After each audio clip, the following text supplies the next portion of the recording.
היי, שלום לכולם ותודה שהגעתם שוב לפודקאסט רזה בראש.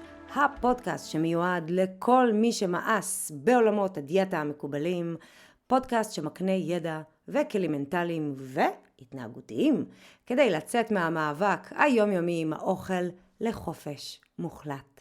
אני נעמה פולק ואני מייסדת השיטה רזה בראש, שיטה לירידה במשקל באמצעות אבחון ושינוי דפוסי החשיבה המניעים לאכילה רגשית, אכילת יתר ואכילת מצה בכלל לא רטובה מרוחה בשוקולד השחר. אז שוב שלום לכולן, מה שלומכן? שמחה רבה, אביב הגיע אובך בא. מה איתכן בתקופה כזאת עמוסה? יש עוד ניקיונות של פסח לפנינו, יש לנו את ליל הסדר במשפחה, יש את הוויכוח הקבוע על מה יותר טעים, מצה יבשה, מצה רטובה, שוקולד השחר, נוטלה. אני את העמדה שלי השחלתי פה בהתחלה. יש לנו את חול המועד, ובכלל פסח כמו פסח, כל הכיף שאנחנו מכירות שקורה כל שנה. אז בפסח כמו בפסח אי אפשר שלא להזכיר את חג החירות כאן בפודקאסט הזה, שעוסק בשחרור המאבק עם האוכל ויציאה לחופש מוחלט. אז לכבוד חג החירות, אני כאן איתכן בפרק סולו, וברשותכן אני אוותר על המשחק המקדים ואדבר ישירות על הפיל שבחדר. עם כל מי שמקשיבה לפודקאסט הזה, ויש לא מעט כאלו, כבר הבינה שהמפתחות לחופש לא נמצאים בפרחיות אורז וקוטג' 1%, גם לא בזריקות וגם לא בתפריט דל פחמימות. אז למה הן נשארות כלואות באותו מלכוד מוכר? איפה הבעיה? הבעיה היא שהתפיסה שלנו, זאת שגדלנו עליה, לגבי ההשפעה שיש לאוכל על המשקל שלנו, משאירה אותנו כל הזמן בניסיון לאכול פחות. וכשהרצון להתאפק מתנגש עם המציאות של החיים, בין אם זה פסח, בין אם זה הלחם ביום יום, ארוחות שישי או סתם נשנושים מול הטלוויזיה, הניצחונות שלנו הם זמניים, ובסוף הם מפנים את המקום לכישלונות ארוכי טווח, ונשארנו עם חיים במלכוד אין סופי מול האוכל, להיכנע או להימנע. אכלנו, הפסדנו, לא אכלנו, גם הפסדנו. אז מה צריך לקרות כדי שנוכל לצאת מעבדות לחירות? מה נדרש מאיתנו כדי לצאת מהמאבק עם האוכל ולחיות איתו באהבה ובשלום ובאחווה?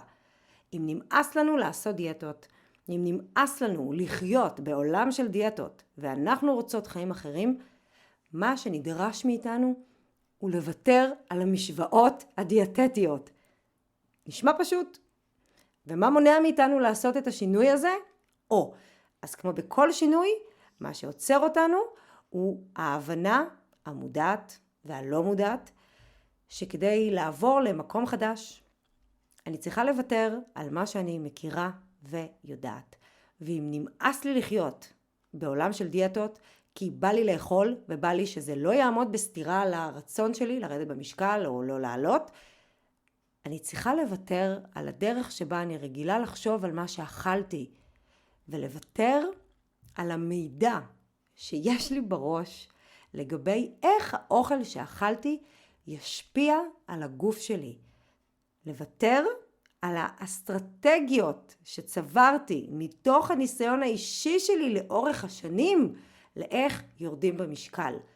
ובין היתר, אם כל זה לא מספיק, להפסיק להתייחס לכמה קלוריות ואחוזי שומן יש לכל דבר.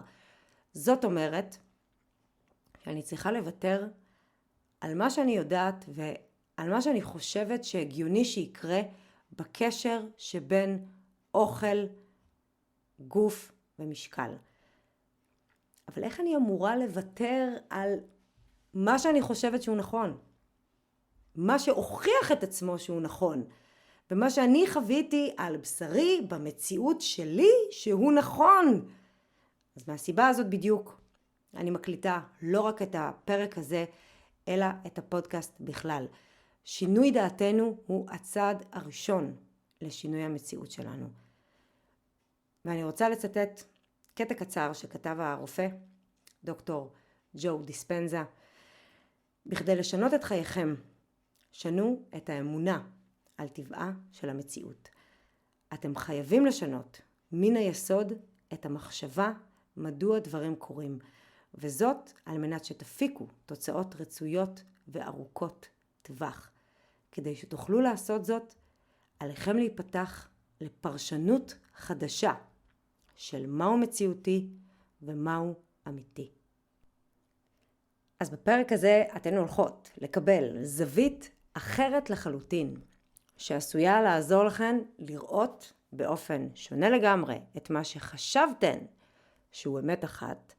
ואם יש לכן מספיק אומץ לערער את המיתוסים והדעות הקדומות שעליהן גדלנו, ולשמוע משהו שעשוי לשנות את דעתכן, אז תיפרדו יפה מהעולם הישן, ובואו נתחיל.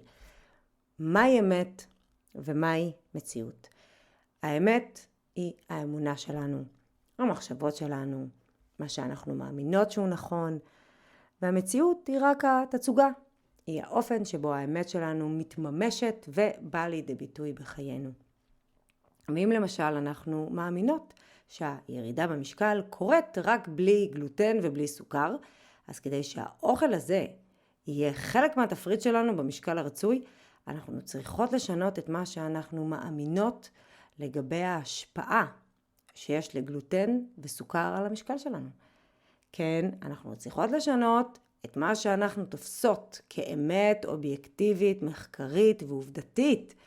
ועוד יותר קשה לעשות את זה כשניסיון החיים שלנו הוכיח לנו שזאת האמת באמת. אז מה בכל זאת נמצא בקצה המנהרה? איך מתקדמים מכאן?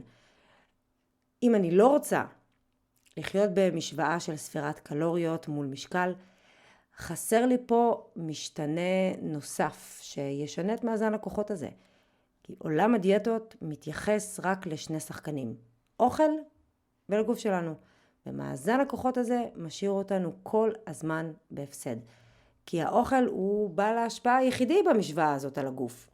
וכדי לשנות את המשוואה, אנחנו צריכות לשנות את האמונה שלנו על טבעה של המציאות. מה שאומר, לשנות את האמונה שיש כאן רק שני שחקנים במשוואה. כי למעשה, יש כאן 3 שחקנים. לגוף שלנו יש מוח, שגם הוא משפיע עליו, ולא רק האוכל. אז המשתנה הנוסף שלנו כאן הוא כוח המחשבה שלנו. ומה שאותנו מעניין להבין, זה כמה כוח יש למחשבה על הגוף שלנו, ביחס לכוח של האוכל שאנחנו אוכלות. מה בכלל מידת ההשפעה שיש למחשבה על תהליכים שקורים בתוך הגוף שלנו? שאלה טובה, נחזור אליה אחר כך. אז על אף כל ההתקדמות הטכנולוגית והמחקרית שחוקרת את המוח האנושי, עדיין רב הנסתר על הגלוי, וחלק ניכר מהפעילות של המוח הוא עדיין בגדר תעלומה. אבל מה שלכולנו כן ידוע, זה שיש קשר ישיר בין המחשבה שלנו לגוף. דוגמה פשוטה לזה היא שאנחנו נרגיש שהדופק שלנו עולה כשאנחנו חושבות על משהו מפחיד. דוגמה נוספת היא דמעות שמבצבצות לנו בעיניים, היא מגיעה לנו איזו מחשבה עצובה במיוחד. ואחת הדוגמאות המרתקות ביותר לכוחה של המחשבה על הגוף היא אפקט הפלסיבו. מהו אפקט פלסיבו? דמיינו שאתם הולכות לרופא שרושם לכם תרופה לבעיה רפואית כלשהי, אבל במקום לקבל את אותה תרופה חדשה ומובטחת, בלי שאתן יודעות, אתן מקבלות גלולת סוכר. אבל הנה העניין, אתן לוקחות את התרופה ומתחילות להרגיש טוב יותר. זאת בעצם תופעה שאדם חווה שיפור במצב הבריאותי שלו, אחרי שהוא קיבל טיפול בכאילו. הוא קיבל טיפול דמה שלא מכיל חומר פעיל. וזה אפקט הפלסיבו בפעולה. היכולת המדהימה של המוח לרפא את הגוף שלנו, וכל זה בלי שום טיפול רפואי. אז מה גורם לאפקט הפלסיבו רב הנסתר על הגלוי, וכנראה שהאמונה של האדם ביעילות של הטיפול היא הגורם המרכזי כאן. כדי לחקור את אפקט הפלסיבו, המשיכו מעבר לרק תרופת דמה, ובחנו את זה גם בניתוח, וגם במקרים שבהם אנשים עברו ניתוח דמה, זאת אומרת, הם עברו הרדמה, ועברו הליך כירורגי שפתחו להם את הגוף, אבל לא עשו מעבר לזה כלום, אלא רק תפרו בחזרה, כמובן שהם לא ידעו על זה. אז גם במקרים האלו, היו מטופלים שהבריאו לאחר אותה פרוצדורה, על אף שלא נעשה להם הליך רפואי מעבר לזה. אז איך תסבירו את אפקט הפלסיבו? מה היה שם?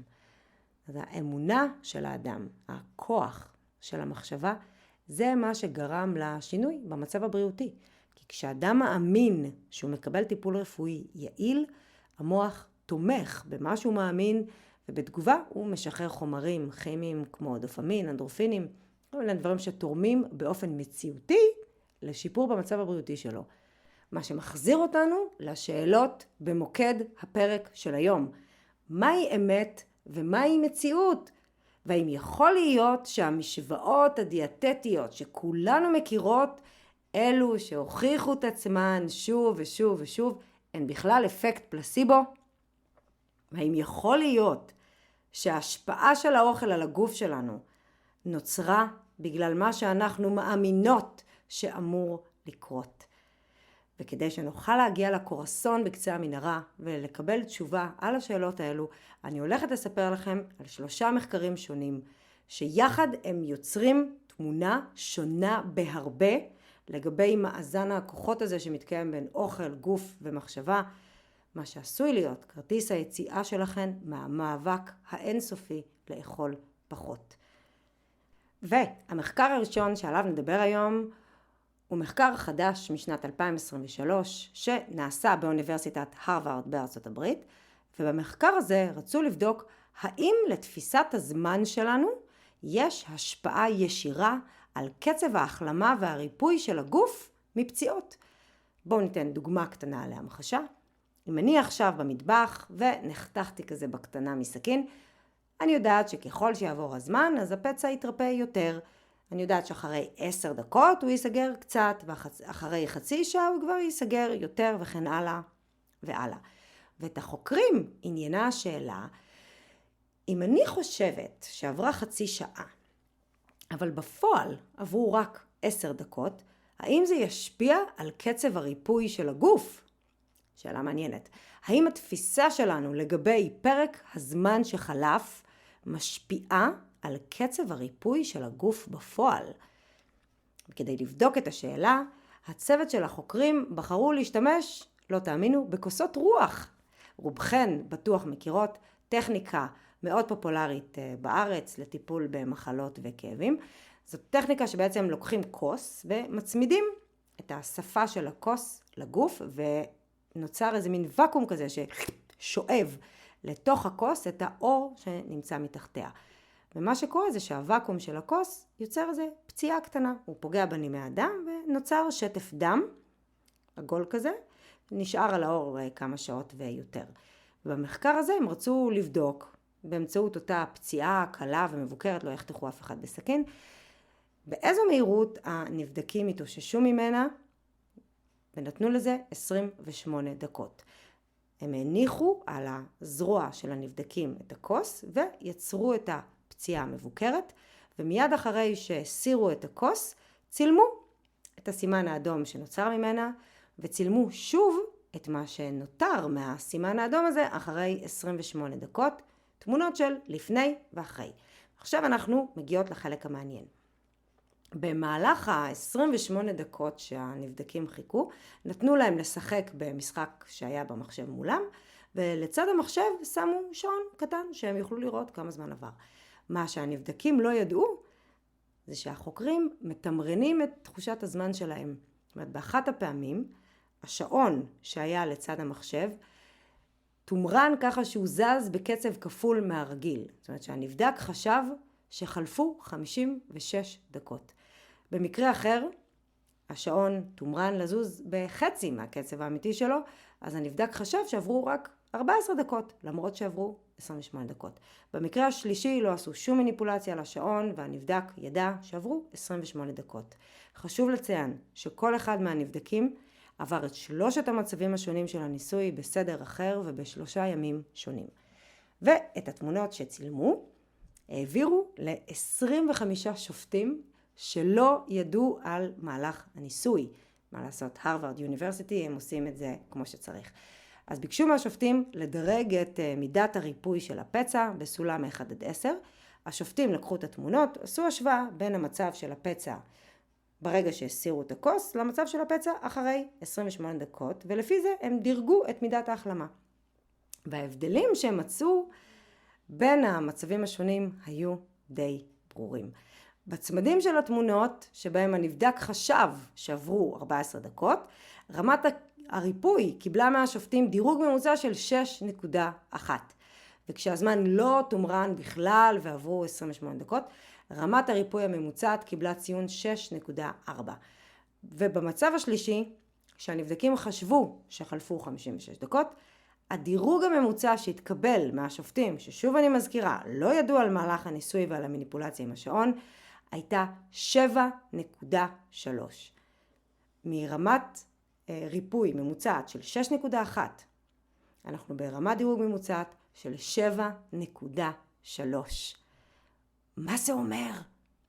זה אומר שלפי המחקר הזה, קצב הריפוי של הגוף הוא לא רק פונקציה של זמן אובייקטיבי בשעון, דקה של ריפוי שווה דקה של ריפוי, אלא קצב הריפוי היה תלוי במשך הזמן כפי שהוא נתפס על ידי הנבדק.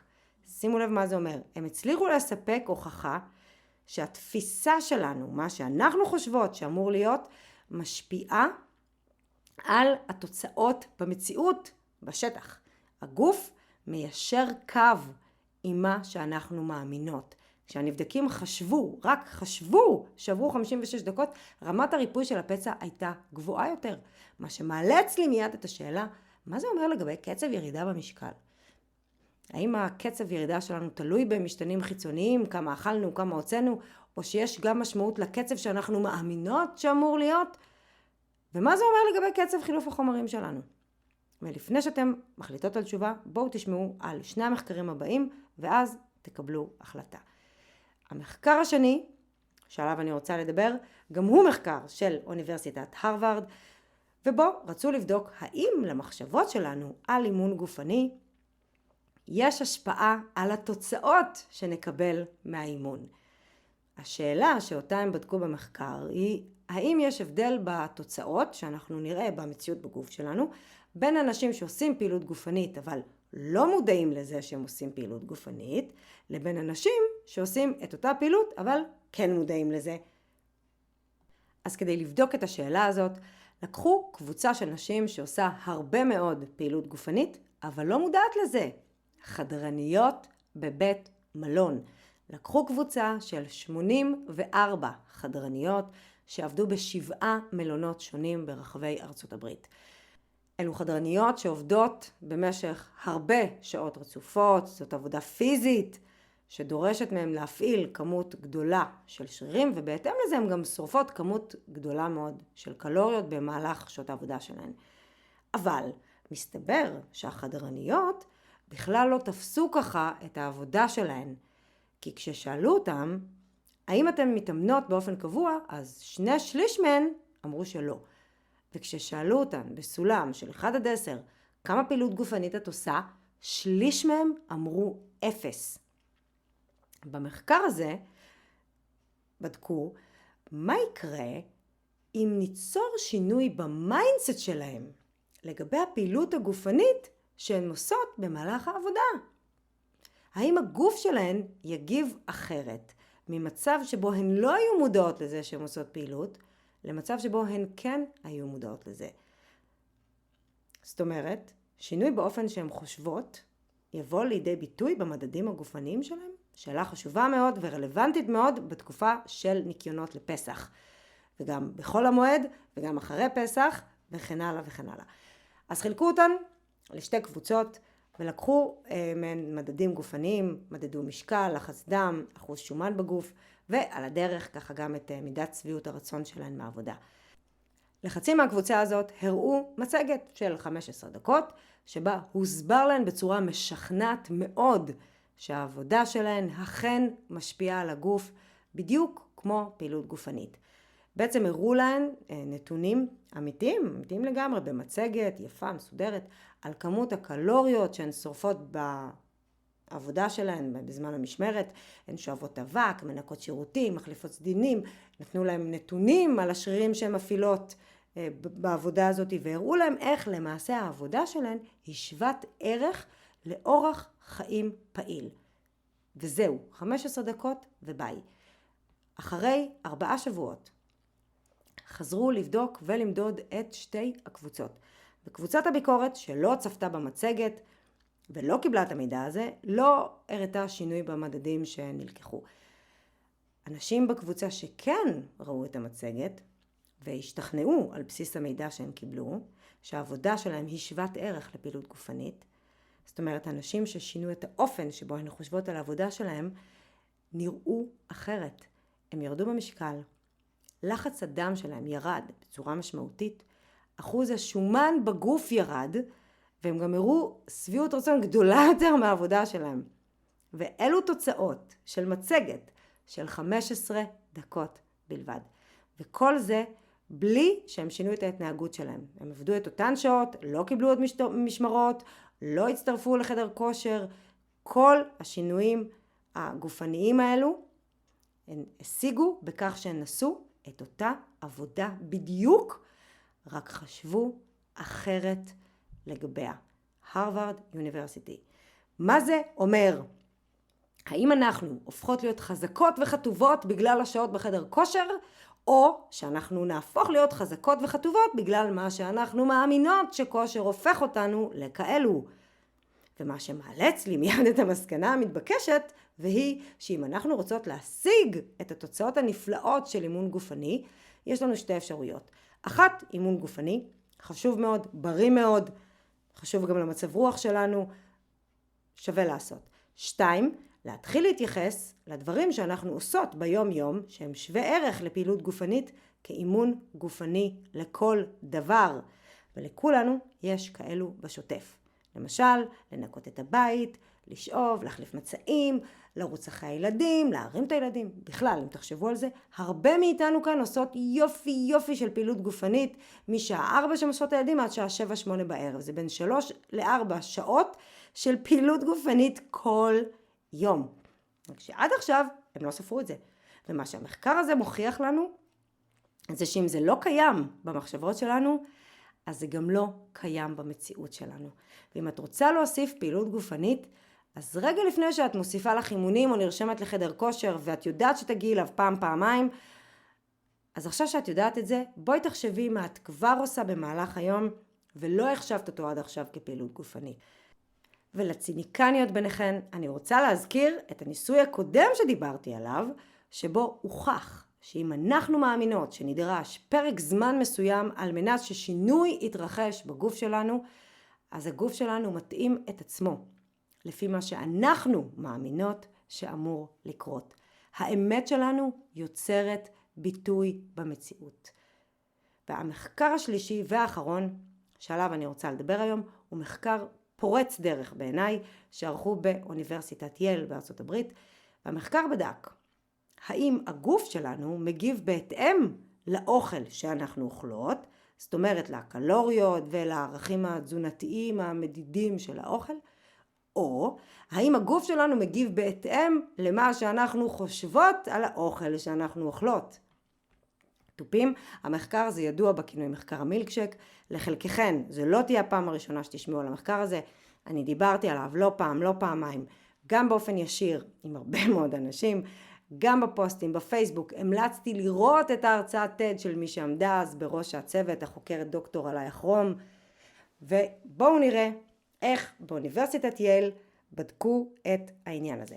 אז צוות החוקרים הזמינו סטודנטים לבוא לשתות מילקשק שהכינו במעבדה בייל, ולקבל על זה $75, מכובד בהחלט, אני כנראה הייתי מוכנה גם בחינם.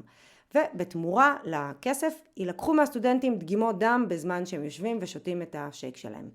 מה שהחוקרים רצו למדוד זה את רמת הורמון הגרלין בדם של הנבדקים. הורמון הגרלין זה הורמון הרעב, הורמון שעולה כשרעבים. זאת אומרת, הרמה שלו בדם תהיה יותר גבוהה אחרי הרבה שעות שאנחנו לא אוכלים. לעומת זאת, אחרי שאכלנו איזה ארוחה טובה כזאת משביעה, רמות הגרלין בדם יורדות, וככה הן מאותתות למוח שהגיע הזמן להפסיק לאכול. בפעם הראשונה שהנבדקים הגיעו, החוקרים נתנו להם לשתות מילצ'ק וניל, והראו להם את הערכים התזונתיים של המילצ'ק שהם עומדים לשתות. שייק וניל, 0% שומן, 140 קלוריות, ללא סוכר, גילטי פרי מילקשייק. ודגימות הדם של הנבדקים הראו שאחרי שהם שתו את השייק, אז רמות הגרלין שלהן ירדו, אבל באחוזים קטנים. זאת אומרת, המשמעות היא שהגרלין שידר למוח, נכנס אוכל לגוף, אבל קצת, לא הרבה. שבוע אחר כך חזרו אותם סטודנטים למעבדה, התחברו למכשיר שלוקח דגימות דם, וקיבלו מילצ'ק אחר. אבל הפעם מילצ'ק וניל כזה עם סירופ שוקולד, פצפוצי שוקולד. הראו להם את הערכים התזונתיים שהם מתלווים לכל הכיף הזה שנכנס עכשיו לגוף. 620 קלוריות, 30 גרם שומן, 56 גרם סוכר, מה שנקרא שיהיה בתיאבון. ומה הפעם הראו דגימות הדם של הנבדקים? אז בתגובה לשייק הזה, רמות הגרלין ירדו, אבל הפעם באופן משמעותי. פי 3 בהשוואה לשייק וניל שהם שתו בפעם קודמת. עכשיו עד כאן אין חדש תחת השמש. הכל הגיוני מבחינה מטאבולית. הירידה בהורמון הגרלין הייתה בהתאמה לכמות הקלוריות שנצרכה. זאת אומרת, בפעם הראשונה שתו שייק מופחת קלוריות, הורמון הרעב ירד קצת. והפעם שתו מילצ'ק עתיר קלוריות, אז הורמון הרעב ירד הרבה. זאת אומרת, בהתאמה לכמות הקלוריות שנצרכה, אז תחושת הסובה הייתה גבוהה יותר. אממה, למרות מה שאמרו לנבדקים, ולמרות הנתונים שהציגו להם על הקלוריות והערכים התזונתיים של המילצ'ק שהם שותים, בפועל, בשתי הפעמים, החוקרים נתנו לסטודנטים לשתות בדיוק את אותו המילקשייק. 380 קלוריות, 13 גרם שומן, 30 גרם סוכר. שזה בדיוק האמצע בין המילצ'קים שהם חשבו שהם שתו. חכמים, המעבדה בייל, הכינו מילצ'קים שהם אותו דבר, רק נראים אחרת. סיפרו משהו אחר, והנה התוצאות לפנינו. מה זה אומר? זה אומר שהגוף הגיב מבחינה מטאבולית, באופן שתואם את מה שהנבדקים חשבו שהם שותים, ולא באופן שתואם את מה שהם שתו בפועל. ניקח רגע אוויר, נתאושש מזה, ונגיד את זה שוב. מה שהמחקר הזה הוכיח, הוא שרמות הרעב שנמדדו בגוף, היו באופן שתואם את מה שהנבדקים חשבו שהם שתו, ולא באופן שתואם את מה שהם שתו בפועל.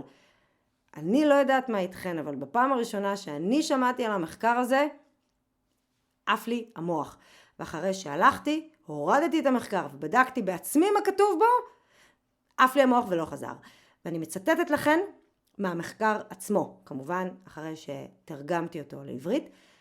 הסובה של המשתתפים היה עקבי עם מה שהם האמינו שהם צורכים, במקום לערך התזונתי האמיתי של מה שהם צרכו.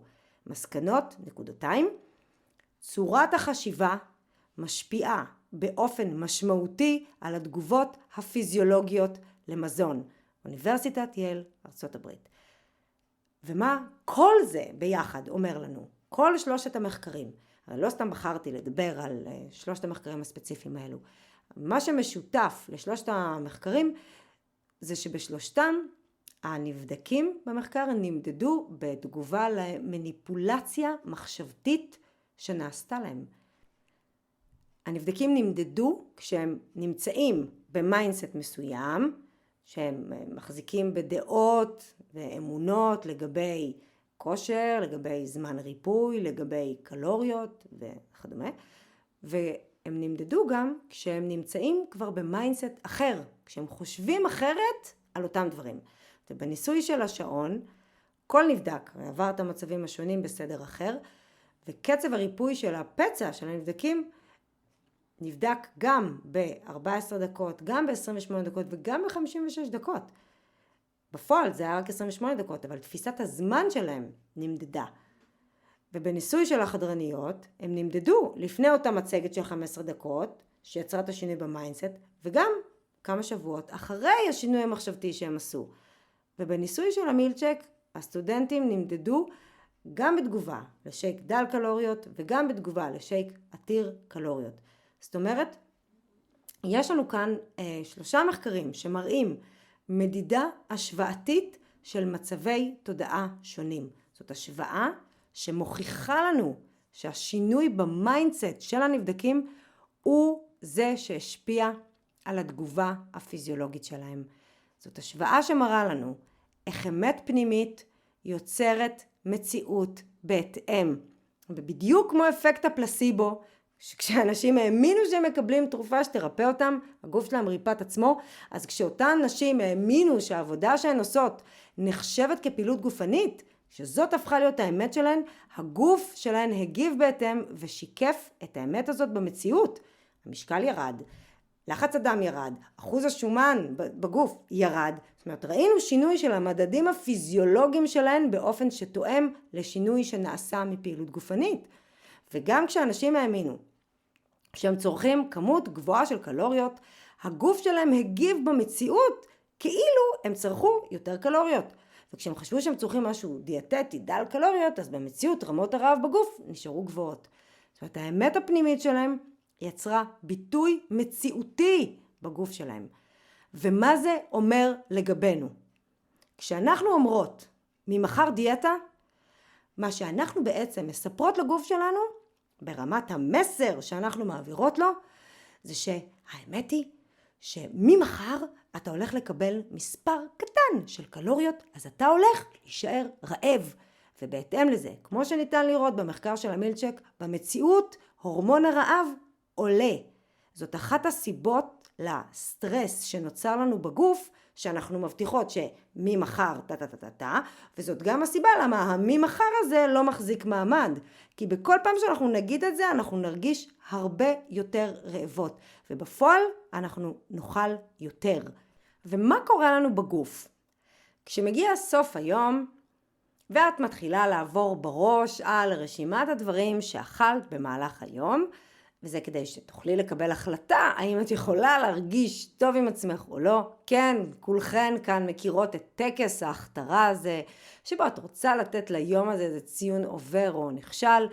אז נגיד שאני מישהי שבסך הכל באה בכוונה טובה לעצמי, ואני מנסה להרגיע את עצמי בזה שאני עוברת על כל מה שאכלתי היום, ואז אני מתחילה כזה, וואי, תכלס, לא אכלתי כזה הרבה היום. טוב, מה, זה כלום, זה שום דבר, זה רק ירקות. וואי, לא אכלתי כל כך הרבה, לא, זה שמה, לא היה בזה פחמימות. ובעצם אני עושה רשימת מלאי של כל מה שאכלתי היום, אבל אני עסוקה בלשכנע את עצמי, למה הרשימה הזאת היא בכלל ממש קטנה ואין בה כלום. ואין בה משהו שאמור להתנגש עם השאיפה שלי שהמשקל ירד. ומה שבתכלס יכול לקרות הוא שאני יוצרת את הרעב הבא גדול בהרבה. כי מה שאני מעבירה ברמת המסר לגוף שלי הוא שהאמת היא לא הכנסתי הרבה אוכל. אין סיבה שתהיה שבע. ובתגובה הוא נהיה רעב. כי המיינדסט שלך ומה שאת מאמינה בו באמת הוא זה שמשפיע על התגובה שנוצרת במציאות בתוך הגוף שלך. ואם את נוהגת בדרך הביתה, ותוך כדי את עוברת על הרשימה ומבסוטה אש מעצמך, על זה שאכלת היום מעט או אכלת סלט שאין בו הרבה קלוריות, ואחר כך את לא מבינה למה כל פעם מחדש תוקף אותך הרעב כשאת מגיעה הביתה, ולמה אולי את מאלה שאומרות, כל יום אני אוכלת מצוין, ובערב זה חזק ממני, אני הורסת הכל. אז כנראה שזה בגלל שאת עסוקה בלשכנע את עצמך שלא אכלת היום הרבה, והמיינדסט שלך יוצר את התגובה בגוף בהתאם. ואם את שייכת דווקא לאסכולה המחמירה שעוברת על רשימת הדברים שאכלת וחושבת לעצמך, וואי, אכלתי את זה ואכלתי את זה, ואת מתחילה להלחיץ את עצמך, ואכלתי גם כזה אתמול והיום, מה יהיה איתי? זה משמין. ואחרי 3 המחקרים שדיברנו עליהם כאן היום, מה לדעתכן המלומדת יקרה בגוף בהתאם למחשבות האלו. כשאת עושה את כל הרשימה הזאת שגורמת לך לתחושת לחץ אמיתית, באמת הפנימית שלך, ברמת הידיעה, את אומרת לגוף שלך, אני יודעת, בוודאות, סימן קריאה, זה משמין, זה משמין וזה משמין. איזו מציאות תיווצר בגוף בהתאם לאמת כזאת. ומי שאומרת על עצמה, אני רק מסתכלת עליכם ומעלה 2 קילו, היא צודקת. בהמשך למחקרים האלו, היא יכולה גם להבין למה. אם היא מאמינה שזה מה שקורה, המוח שלה יוכיח לה שהיא צודקת, וזאת התוצאה שהיא תראה במציאות. אז מי שעדיין חושבת שהשוטרת של ההלקה העצמית, אחרי אכילה מסוימת עדיין שומרת עליה, בבקשה תחשבי שוב. אם לא שכנעתי אותך בפרק 11 ובפרק 35, אולי עכשיו תשתכנעי לפטר אותה.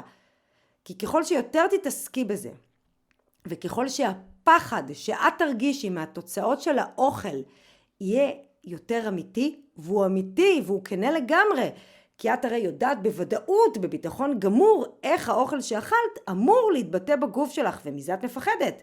אם לא היית מאמינה, לא היית מפחדת. וכשאת לחוצה מזה, ורמות הסטרס שלך עולות, נוצרת בגוף תגובת שרשרת, שעליה דיברתי בפרק 32 על אכילת מלחמה. הקורטיזול משתחרר למחזור הדם, רמת האינסולין עולה, והגוף מקבל פקודה לאגור את השומן. האמת הפנימית שלך, שזה משמין, יצרה מציאות שבה הגוף אוגר שומן. ובמילים שלי, הכי משמין זה רגשות שליליים.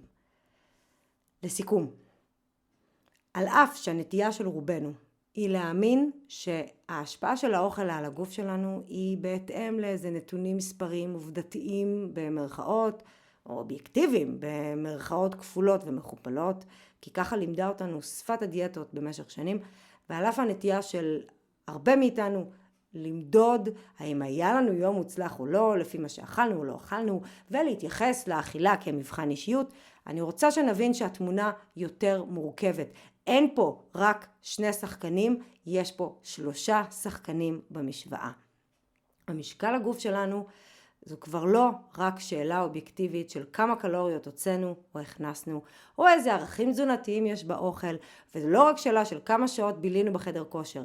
יש לנו כאן שחקן לא פחות חשוב במערכה הזאת, אם לא הכי חשוב, והוא המיינדסט שלנו. כי כל המחקרים האלו בעצם רק מחזקים עוד את הטענה שמה שאנחנו מאמינות שיקרה, מה שאנחנו מצפות שיקרה, מה שאנחנו חושבות ומרגישות באמת על האוכל שאנחנו אוכלות, כל זה מקבל ביטוי מציאותי מתאים בתגובה הפיזיולוגית של הגוף שלנו. ולכן חשוב להיות במודעות לא רק למה שאנחנו אוכלות, אלא גם למחשבות והרגשות שלנו סביב האוכל, ולמה שאנחנו מאמינות שאמור לקרות. כי משקל הגוף שלנו הוא ביטוי במציאות של האמת הפנימית שלנו. ואמונה בנוסחאות דיאטטיות יוצרת בדיוק את המציאות שמוכיחה לנו שהן נכונות. וזה תמיד ישאיר אותנו במאבק מתמיד ובניסיון לאכול פחות. ואני חוזרת שוב לקטע הקצר שהקראתי בהתחלה של דוקטור ג'ו דיספנזה, שהוא אגב חוקר כבר שנים את השפעת התודעה על הגוף שלנו. והקטע הזה הוא מהספר שלו, אתם הפלסיבו, ספר מצוין שאני ממליצה עליו בטירוף, שבו הוא כתב, בכדי לשנות את חייכם, שנו את האמונה על טבעה של המציאות. אתם חייבים לשנות מן היסוד את המחשבה מדוע דברים קורים. וזאת על מנת שתפיקו תוצאות רצויות וארוכות טווח. כדי שתוכלו לעשות זאת, עליכם להיפתח לפרשנות חדשה של מהו מציאותי ומהו אמיתי. וכדי להשתחרר מהמאבק הזה, וכדי לצאת מעבדות לחירות, אתן צריכות לשנות את האמונה שלכן על טבעה של המציאות, ולבחור באומץ, בניגוד למה שגדלנו עליו, את ההבנה והאמונה שנוסחאות דיאטטיות לא נכונות. המשקל שלנו הוא תוצאה לא של קלוריות, אלא של מחשבות. ובשתי מילים שמסכמות את זה, הכל בראש. ואם אתן מכירות או מזהות בסביבה שלכן את אלו שכבולות בנוסחאות דיאטטיות ולא מצליחות לצאת מזה, כי הן רואות רק 2 שחקנים בתוך המשוואה, תיתנו להן מתנה אמיתית שתוכל לעזור להן ותשלחו להן את הפרק הזה. ולמי מכן שבכדי לשנות את האמונה על טבעה של המציאות, צריכה לראות את זה בעיניים שלה, אז כל הכישורים למחקרים שדיברתי עליהם היום, להרצאות TED ואפילו לספר של ג'ו דיספנזה, יחכו לכן בפוסט אחד מרוכז שיעלה בקבוצה של רזה בראש בפייסבוק. ואם את עדיין בטעות במקרה לא בקבוצה פייסבוק שלנו, זה הזמן להצטרף. הקישור לקבוצה נמצא בתיאור של הפרק. אז בנות אהובות, אני מקווה שנעמתי לכן והיה שווה לחכות גם לפרק הזה. כמו תמיד, הדבר שהכי חשוב לי הוא שאני מקווה שאתן יוצאות מכאן לא רק עם אופטימיות, תקווה והבנה חדשה שיכולה לעשות שינוי שממש בחיי היום שלכן, אלא שאתן יוצאות מכאן עם הכרטיס יציאה ממשוואה של 2 שחקנים למשוואה של אין ספור אפשרויות. ואם הצלחתי לגרום לפחות למישהי אחת להרגיש טוב יותר לגבי עצמה, עשיתי את שלי לפרק הזה. חג חירות שמח. עד הפעם הבאה. אל תבחרו לחכות, תבחרו מי אתם רוצים להיות. תודה שהקשבתם, תודה שאתם כאן. להתראות.